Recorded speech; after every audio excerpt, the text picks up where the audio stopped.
కృప KGF రైలు ఎందుకంటే ఆ area అంతా అట్టా ఉంది కాబట్టి. ముత్తుకూరు మొత్తం మారిపోయింది కృప. నల్లగా ఉంది, నల్లగా ఉంది. మా ఆయన తెచ్చిన ఈ బస్తాలో ఏముందో చూసేద్దాం.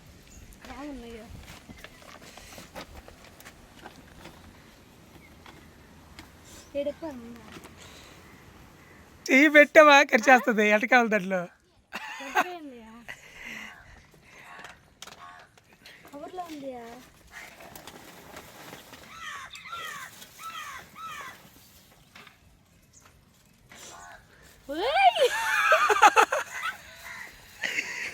ఏం తింటుంది ఎంటకాయ? ఎంటకాయ కదా, ఎంటకాయ పక్కన ఇంక 2 ఉన్నాయి. వడ్లు తీసే నాకు పడింది.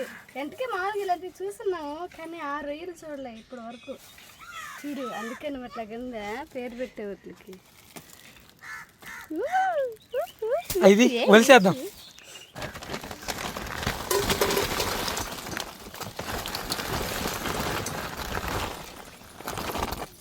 చాలానే వచ్చి ఎంత పడ్డాయా?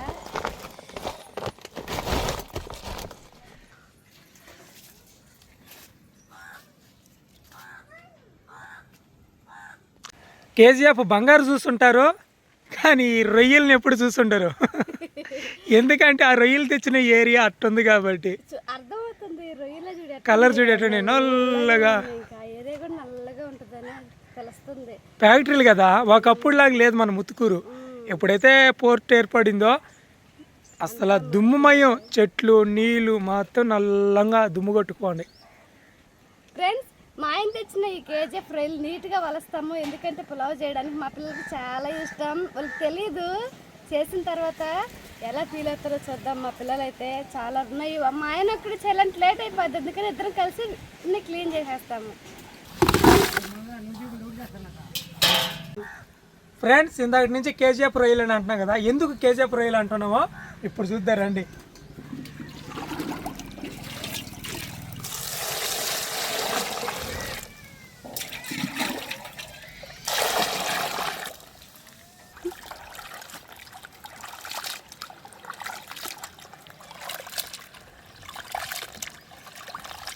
తెల్లగా ఉన్నాయి మామూలుగా చూడడానికి.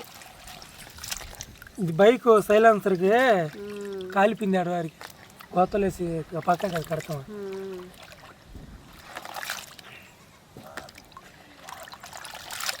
కేజీఎఫ్ రొయ్యలని ఎందుకన్నామంటే ఇందుకోసమేనండి. నీళ్ళు చూడండి ఎంత నల్లగా మారిపోయి.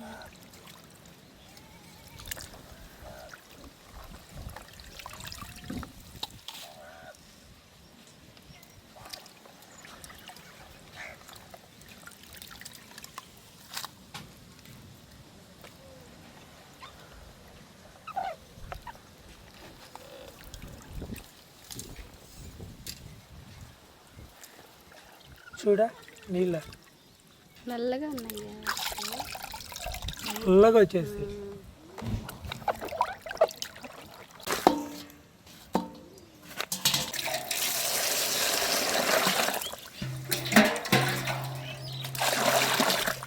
చూడా నీళ్ళ తెల్లగా ఉన్నాయి రొయ్యల.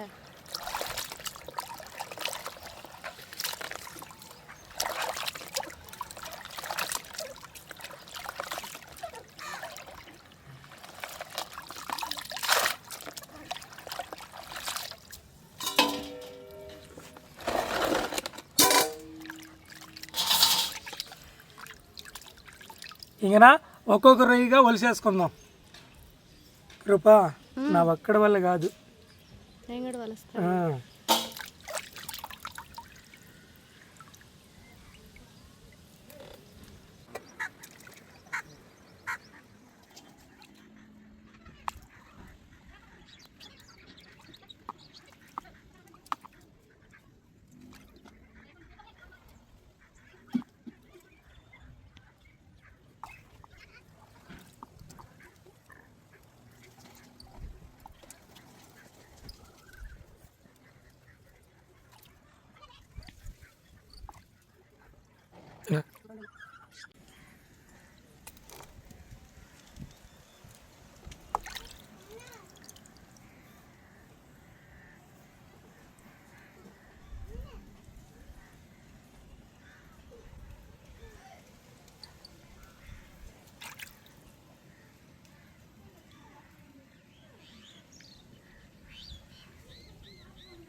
పొయ్యి అయితే మండి, పాత్ర పొయ్యి మీద పెడుతున్నా.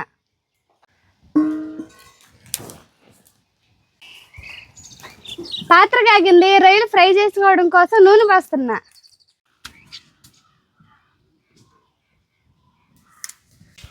నీట్గా వలిచి పెట్టుకున్న రొయ్యల్లో కొంచెం పసుపు, ఉప్పు, అల్లం వెల్లుల్లి పేస్ట్ వేసి బాగా కలిపి పెట్టుకున్నాను. ఇప్పుడు ఈ రొయ్యల్ని నూనెలో వేసి బాగా ఫ్రై చేస్తాను. నూనె అయితే వేడెక్కింది, ముందుగా రెడీ చేసి పెట్టుకున్న రొయ్యలు నూనెలో వేస్తాను.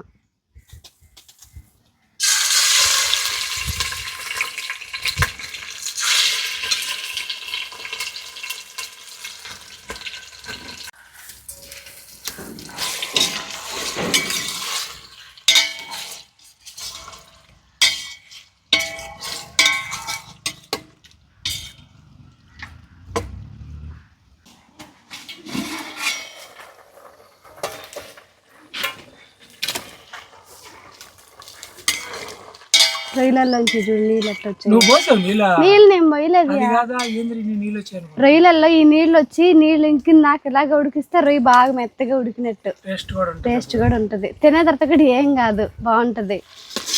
రొయ్యలలో నీళ్ళు బాగా ఇంకిపోయినాయి, వేరే పాత్రలోకి తీసి పెట్టుకుంటున్నా.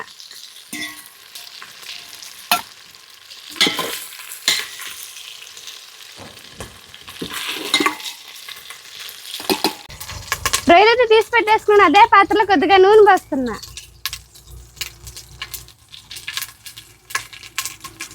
నూనె కాగింది, ముందుగా తరిగి పెట్టుకున్న ఎర్రగడ్డ ముక్కలు వేస్తున్నా.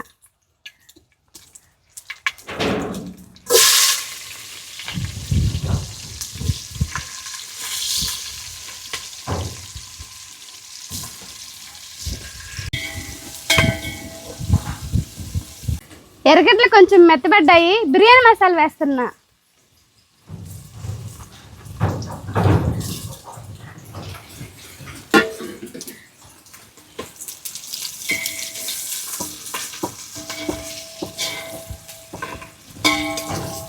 తరిగి పెట్టుకున్న టమాటా ముక్కలు వేస్తున్నా.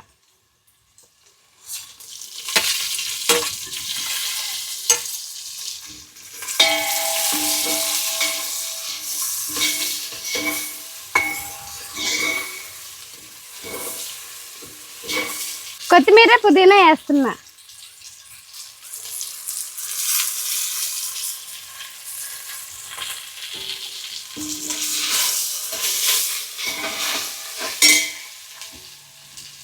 టమాటాలు మెత్తబడ్డాయి, ఇప్పుడు పెరుగు వేస్తున్నా.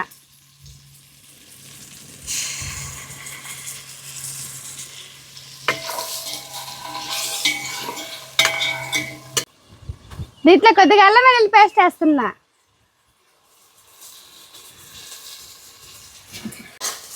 అల్లం వెల్లుల్లి పేస్ట్ పచ్చివాసన పోయేంత వరకు ఇలాగా మసాలాలోనే ఉడకబెడతాను. అల్లం వెల్లుల్లి పేస్ట్ పచ్చివాసన పోయింది, ఇప్పుడు దీంట్లోకి మసాలా పొడులు వేస్తున్నా.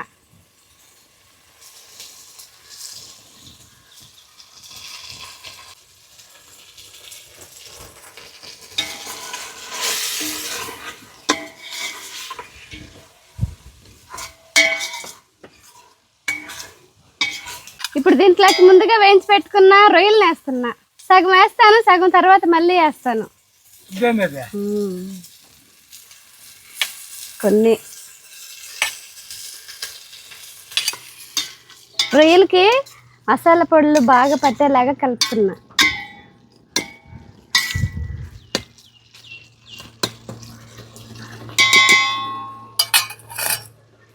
మసాలా పొడులన్నీ బాగా ఉడికాయి, ఇప్పుడు ముందుగా మధ్యగా చీల్చి పెట్టుకున్న పచ్చిమిర్చి వేస్తున్నా.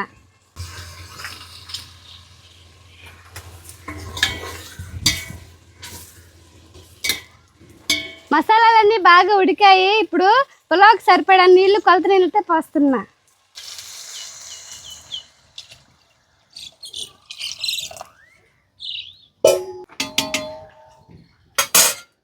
రుచికి సరిపడా కల్లుప్పు వేస్తున్నా.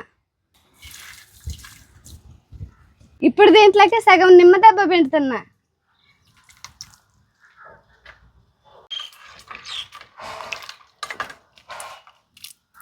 తొందరగా ఎసురు రావడం కోసం మూత పెడుతున్నా.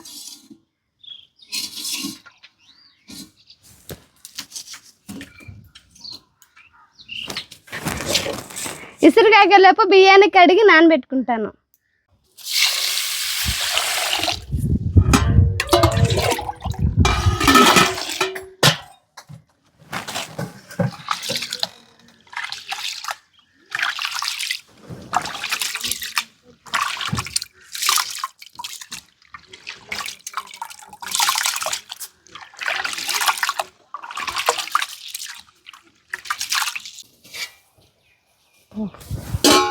విసిరి బాగా కాగుతుంది. పుల్లా విసిరి అయితే బాగా కాగింది. ముందుగా కడిగి నానబెట్టుకున్న బియ్యాన్ని ఇట్లా పోస్తాను.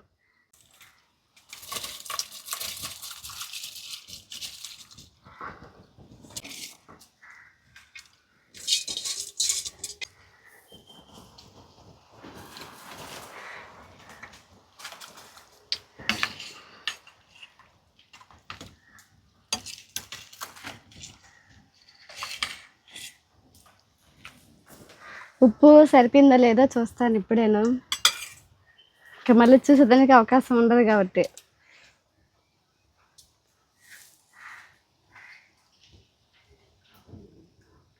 ఉప్పు సరిపోయింది. నేను చెప్పకూడదు ముందుగానే. ఉప్పు అయితే సరిపోయింది.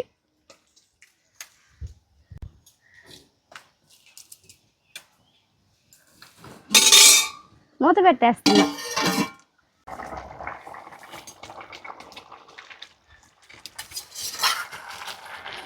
తీసి పెట్టుకున్న రొయ్యల్ని దమ్మేసే ముందు పైన పేర్చేస్తున్నా.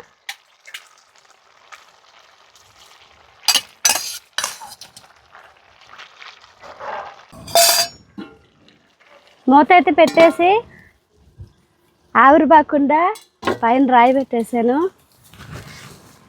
కింద పొయ్యిలో ఉన్న బొగ్గులు తీసి ప్లేట్ పైన పెట్టేస్తాను.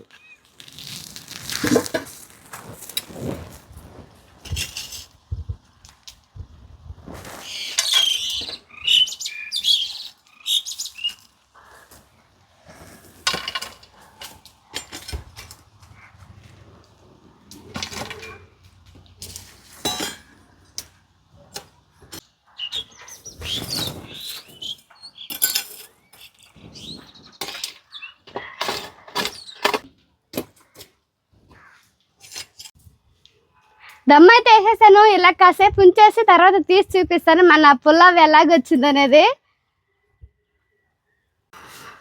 కృప ఎన్నిసార్లు బిర్యానీ చేసినా ఇది ఫైనల్ స్టేజ్ లోకి వచ్చి కొంచెం కంగారుగా ఉంటది. ఎందుకో నాకు కొంచెం టెన్షన్ గానే ఉంటది.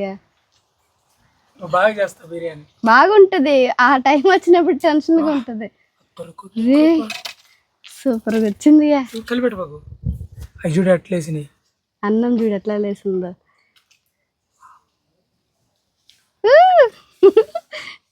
పులావ్ అయితే సూపర్ వచ్చింది. టేస్ట్ ఎలా ఉందో తిని మా ఆయన తిని ఎలా ఉందో చెప్తాడు. మంచిగా పులావ్ అయితే రొయ్యల పులావ్ అయితే రెడీ అయింది. కొంచెం వేడి మీద ఉంది, కొంచెం చల్లారింది, కొంచెం వేడి మీద ఉంది. మరి చల్లారితే బాగుంటుందని కొంచెం వేడి వేడిగానే మా ఆయనకి పెడుతున్నాను.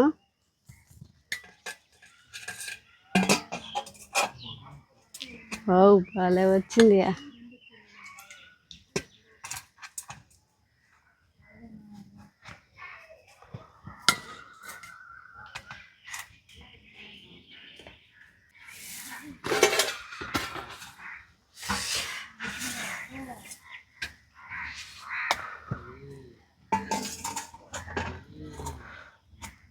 పొడులు పొడులుగా వచ్చింది.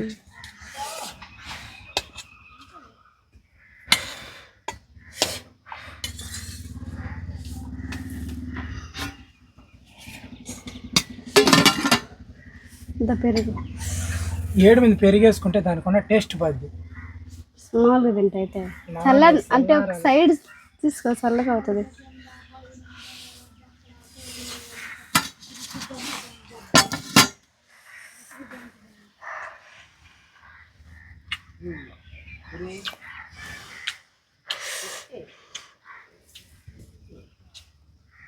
మంచిగా వస్తుంది.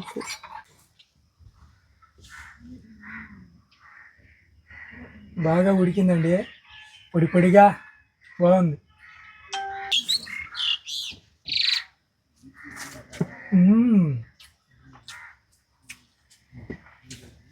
బాగుంది కృప. బాగుంది. ఏమైనా రొయ్య బిర్యానీ బాగుంటుంది, దానికి తిరిగి ఉండదు. పెరిగేస్తుందా? పెరుగు పక్కన ఉంది.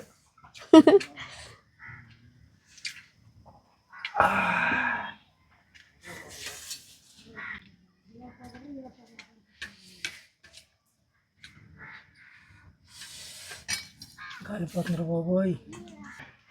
రొయ్యని ముందుగానే ఉడకబెట్టేసిన వల్ల బాగా ఉడుకుంటుంది, దాని గురించి అసలు ఎలాంటి డౌట్ లేదు.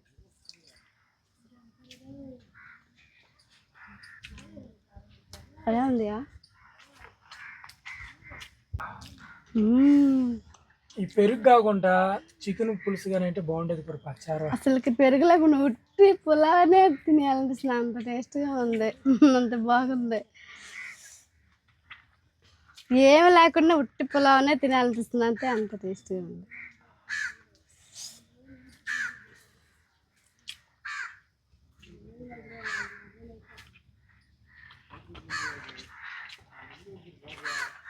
ఫైవ్ స్టార్ హోటల్లో కూర్చొని తింటున్నట్టుంది నాకైతే, నేను అంతే అనుకుంటున్నా.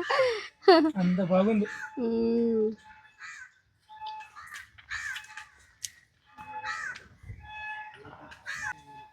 కృపా అదరగొట్టేసు. బాగుంది, సూపర్గా ఉంది. బాగుంది. 2.5 కేజీ రొయ్యలు అండి, వాటిలో కొన్ని కూర చేసావు కదా, కొన్ని బిర్యానీ. రొయ్యలు మాత్రం లెవెల్లో ఉండే టేస్ట్. ఈ వంటకి మాకు మొత్తం ఖర్చు 1200 అయి ఉంటుంది. 1200 అయి ఉంటుందా? కేజీ రొయ్యలు వచ్చి 300 రూపాయలు పడ్డాయి. బాస్మతి రైసు అన్నిటికీ ఎంత ఫ్యామిలీ అంతా తినొచ్చు. ఇన్ని డబ్బులు అయినాయి కంటే 2 పూట్ల కమ్మగా తింటామండి. ఈ మాట ఎందుకు చెప్తున్నానంటే, బయట అంటే హోటళ్ళల్లో రొయ్య బిర్యానీ మీరు తిన్నట్టయితే ఆ బిర్యానీ రేట్ ఎంత అనేది కామెంట్ చేయండి. మేము ఇంతవరకు ఎప్పుడు తినలే రొయ్య బిర్యానీ బయట ఎక్కడ తినలే, ఎప్పుడు చేసినా ఇంట్లో చేసుకున్నాము. అది ఒకవేళ ఈ వీడియో చూస్తున్న వాళ్ళు ఎవరైనా తిన్నట్టయితే బయట రొయ్య బిర్యానీ రేట్ ఎంతో కామెంట్ చేయండి. మాకు మాత్రం ఒక 1200 అయింది ఈ రొయ్య బిర్యానీ చేయడానికి. కాకుంటే కథక్కన ఉంది, చాలా బాగుంది. ఇది ఫ్రెండ్స్ వీడియో, పులావ్ అయితే సూపర్గా వచ్చింది. రేపు ఒక మంచి వీడియోతో మళ్ళీ ముందుకు వస్తాం. అంతవరకు సెలవు, బాయ్ బాయ్.